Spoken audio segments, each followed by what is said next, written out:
After years of having to deal with the injury-ridden Cam Rising, Utah is bringing in Devin Dampier out of the transfer portal to be their starting quarterback from New Mexico, and hopefully he will be able to stay healthy throughout the course of the season. They are also bringing in a new starting running back, Wayshawn Parker, out of Washington State, and overall the offense should be a lot better. Speaking of teams bringing in new quarterbacks, UCLA got Nico Iamaleava from Tennessee, and I do think that UCLA will be an improved team. This one going to be an interesting game for sure, but in this scenario, just trust Kyle Whittingham more early on in the season as the head coach. I think he's going to have his guys ready. They'll be able to go on the road and pick up a nice early season win here at UCLA. Next two games should be pretty easy for the Utes. Cal Poly, 100% chance here. Great game for these new offensive players to hit their stride, along with some of these new defensive players coming in or rising up through the program.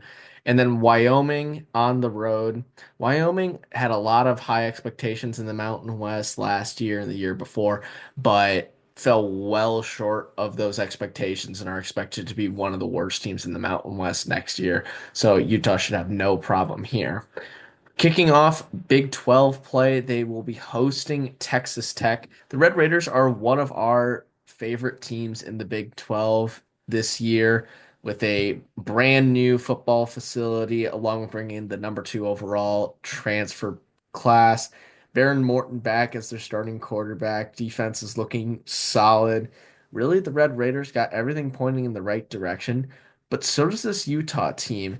I think this is finally a year where we can see them get some big time wins, especially in Big 12 play, because I think Wayshawn Parker and Devin Dampier are going to bring a new electricity to this offense, and it might actually propel this Utah team to a win. I think the Utes are going to start the year off 4-0. Yeah, and their next game, honestly, quite a bit easier. Going to West Virginia. The Mountaineers are a really tough team to predict, though, this season. They lost 50 players to the transfer portal, brought in over 30. A lot of turnover here. They're going to have a new head coach as well. I think that all of the turnover with the roster is going to affect them, especially early on in the season. Maybe they'll figure out things later, but I do like Utah here, even though they're on the road. I think they'll move to 5-0 heading into their first bye week. Now that first bye week starts a little bit of a rough stretch for the Utah schedule, kicking off with the defending Big 12 champs in the Arizona State Sun Devils, who were one play away from advancing to the college football playoff semifinals, but ended up losing to Texas. In Arizona State, even though Cam Scadaboo is off to the NFL. They still have Sam Levitt as their starting quarterback, likely the best returning quarterback in the Big 12. And they have Jordan Tyson at wide receiver, one of the top five wide receivers, I would say, going into next year in all of college football. This Arizona State team is still going to be elite. The offensive line got a boost with some Iowa State transfers. Defense is still looking good. I think Arizona State has a really good chance of going back to back in the Big 12, despite all the chaos in the conference. This is going to be Utah's first loss of the year. Yeah, Arizona State just has so much returning talent across the board from that college football playoff team.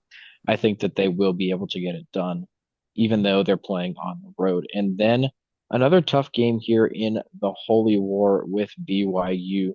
I think it's actually going to be really close again this season. It was last year, despite Utah having a bad record overall. The Utes have the ability to compete in this game. BYU, though, is a really solid team. Jake Retzlaff going to be returning at quarterback as of right now, but we are going to go with Utah nonetheless. They might not be quite as talented across the board, but they came so close last year that I think they're going to be able to push it just over the edge this season and finally get that win. And speaking of last year, that game did end in controversial fashion, and I think Utah, both the fans and the players, are going to be out for some revenge against BYU, even though it is on the road against an arguably top 15 team in BYU, if not a top 10 team going into next season. I think Utah is still going to be able to compete with them just because of how chaotic the Big 12 can be as a conference. It's a little bit of a bold prediction, but I think it is definitely within the realm of possibility. Following week against Colorado, the now Shadur Sanders and Travis Hunter-less Colorado Buffaloes. They still have Deion Sanders as their head coach, and they have Caden Salter coming in at the quarterback position from Liberty. Highly touted prospect, has a lot of potential to keep the success going for the Colorado program. I'm interested to see how the season plays out. I have some concerns with the loss of some of the playmakers that Colorado has on both sides of the ball from last year. Travis Hunter made such a big difference on both sides of the ball. That's ultimately why he did end up winning the Heisman Trophy. And Shadur Sanders was the focal point of their offense as well. Defensively, they still weren't that great. They made improvements from the year before, but I don't think Colorado is going to be able to compete with a Utah team that we think is going to be very good next year. Yeah, I think kind of like you were just saying, Connor, Colorado's losing just so much on both sides of the ball. One of that being just one player in Travis Hunter. They're going to take a little bit of a step back this season. It's not to say they won't be good. I personally really like Caden Salter. I think that he's going to do really well for Deion Sanders and the Buffaloes, but not in this Utah game. Give us the Utes. And then it's Cincinnati returning Brendan Sorsby at quarterback and I think he's going to improve a little bit this season as well. Bearcats overall, maybe a chance at a bowl game this season, but I don't think that they're quite as talented as Utah. The Utes got the home field advantage as well here. I do think this will be another pretty easy win, which will send them to their second bye week at 8-1. But look out for that final stretch. There are some tough games on there. Yeah, every single one of these last three games is going to be a dogfight. Kicking it off with a road game against Baylor, the Bears returning so much starting production on the offensive side of the ball. Sawyer Robertson back at quarterback. Both their young running backs are returning, and Josh Cameron is their lead wide receiver. He is also back. I think this Baylor team, much like Texas Tech, has a lot of potential to really shock some people and maybe make a run in the Big 12 conference. It is going to be tough considering how much talent this conference does have. But overall, I do think Baylor is the more experienced team and just the overall better team skills wise. I have the Bears here beating the Utes to drop them to 8-2 before their matchup with Kansas State. And that one also going to be a really, really tough matchup. Avery Johnson returning a quarterback for the Wildcats, and he's bringing back a couple of receivers as well. This is going to be a really good Kansas State offense. I think that, Utah might struggle a little bit on defense in this one, especially. It'll probably be a high scoring game, but just all around, I trust Kansas State more. I do think that unfortunately for Utah, they will drop to 8-3 here, potentially dashing their college football playoff hopes. And then their final game of the season is a road trip to Kansas. The Jayhawks were a little disappointing last year. They had expectations of finishing in the top half of the Big 12 conference standings and maybe making a trip to the conference championship game or maybe making the college football playoffs. They fell well short of those expectations. Still had a couple successful games, including an upset win against Colorado.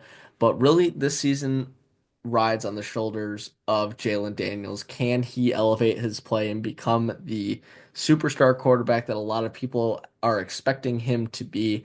I think he has that potential, but I think after these two key losses for Utah, they will need a big bounce back. And I think they will get it in a really, really close game.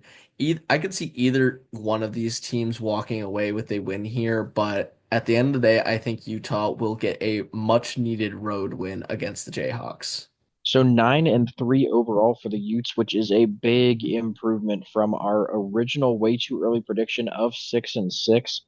The projection back then was 5.85 wins. That is up to 6.9 wins, 4.3 and 4.7 in Big 12 play. But we do expect Utah to well outperform those projections.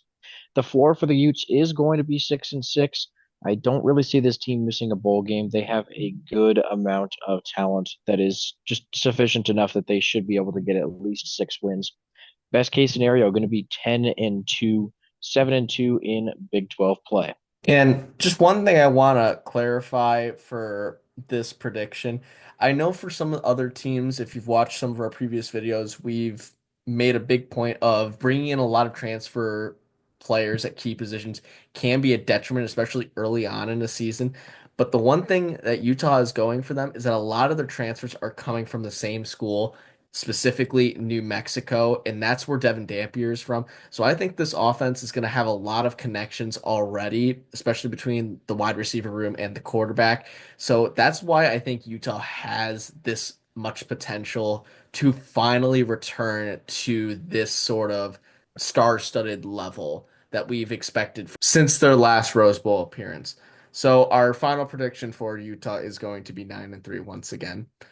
Thank you guys for watching. Please make sure to like and subscribe so you don't miss out on any more of our prediction videos or any of our other content, and we will see you in the next one.